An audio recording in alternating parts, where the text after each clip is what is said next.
شده تا حالا کپی بگیری ولی کیفیتی که دلت میخواد و بهت نده؟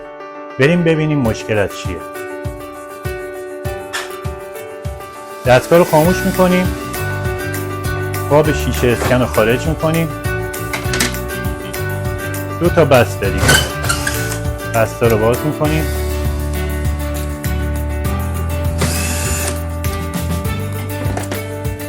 شیشه رو برمیداریم،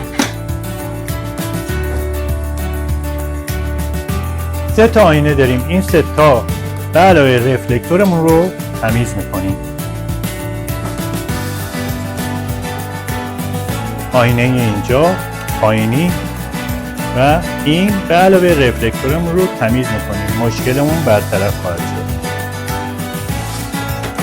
با ما باشید.